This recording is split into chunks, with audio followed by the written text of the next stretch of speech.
Chapter 3, A Love Sealed Too Soon. Some decisions feel right the moment they are made. Not because they are tested, not because they are proven, but because they arrive wrapped in certainty. The kind that doesn't ask questions. Laura Crystal said yes to Kevin John in that. Poll was simple. It's no crowd, no spectacle, no grand performance, just the two of them. Kevin had always been that way. Intentional, private, measured. They stood by the river one evening, the quiet movement of water reflecting the dim glow of the city lights. Laura remembered how still everything felt, as if time itself had paused to listen. I don't believe in complicated promises, Kevin said, his voice steady as always. Laura turned toward him, her brows lifting slightly. I believe in clarity, he continued, and I am very clear about you.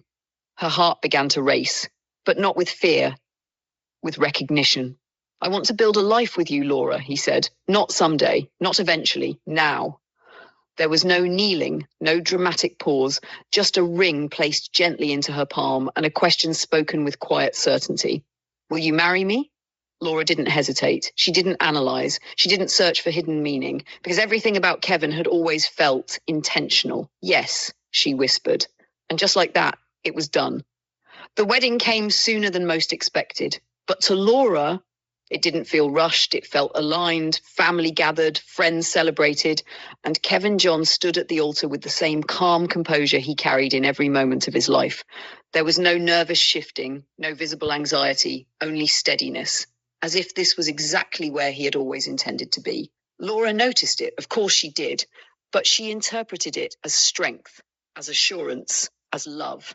Their vows were not extravagant, they didn't need to be. Kevin spoke plainly. I will be consistent, he said. I will be present. I will not fail you. Simple words, but heavy. Laura's voice trembled when it was her turn, because love for her had always come with vulnerability. I will trust you, she said, and I will build with you. The moment felt sacred, unbreakable, permanent. And for Laura, it was. Marriage did not change Kevin. If anything, it made him more precise, more attentive, more present. He maintained his routines, maintained his consistency. Maintained the version of himself Laura had come to rely on. And Laura, she settled into married life with a quiet joy she hadn't known before. There was peace, stability, a sense of direction. They spoke about the future more seriously now. Children, a home, expansion. Everything felt possible. When Laura discovered she was pregnant, it didn't come as a shock. It came as a continuation, a natural next step in the life they had begun building together. She remembered the moment clearly, the way her hands trembled slightly as she held the test, the way her breath caught in her throat, the way her heart filled with something so overwhelming it almost brought her to tears. Kevin was calm when she told him. Of course he was. He always was. A child is a blessing, he said softly. Laura smiled through her emotion. Not just a child. He looked at her. She laughed lightly. Twins. For the first time, just for a second, Kevin paused. A flicker, so small it could have been imagined. Then it was gone, and his expression returned to its usual calm. Twice the blessing, he said. Laura laughed, stepping into his arms. And in that moment, she believed they were both standing in joy. Pregnancy changed Laura in ways she hadn't expected, not just physically, emotionally, mentally. She became softer in some ways, more reflective in others. Her body carried life, and that awareness shifted everything. Kevin remained steady through it all, attentive, supportive, present. He attended appointments, listened to doctors, ensured she rested, ensured she was comfortable, ensured everything felt controlled, planned, structured, safe. There was only one thing they hadn't done, a honeymoon. Work had gotten in the way, schedules had collided, life had simply moved forward too quickly. Laura didn't mind. To her, the marriage itself was enough. But Kevin did. We should go, he said one evening. They were seated at the dining table, paperwork spread between them, the quiet rhythm of domestic life surrounding them. Laura looked up. Go where? A honeymoon, he replied simply. She smiled faintly. Now, Kevin, I'm 8 months pregnant. All the more reason, he said. She laughed softly. You're serious? Yes.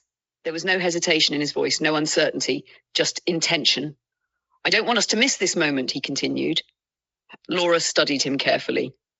What moment? The moment before everything changes, he said. Before we become parents, before life becomes fuller. She softened, because there was truth in that, a quiet, emotional truth that settled deep within her.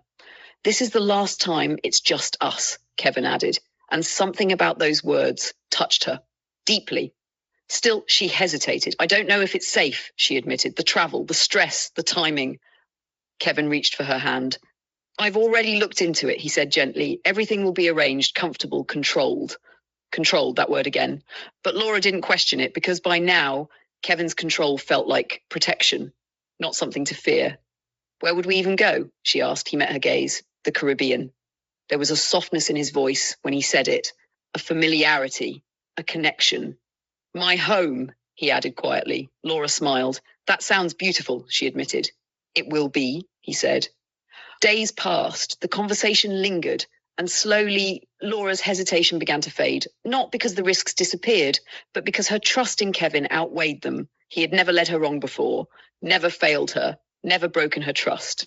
And so she said yes, again. Preparations were made quickly, flights arranged, accommodations secured, everything handled with Kevin's usual precision. Laura noticed how seamlessly it all came together, almost as if it had been planned long before the conversation even happened. But she brushed the thought aside, because love does not search for suspicion where there is no evidence. The night before they left, Laura stood in their bedroom, her hands resting gently over her stomach. She could feel them, the twins, alive, present, a future growing within her.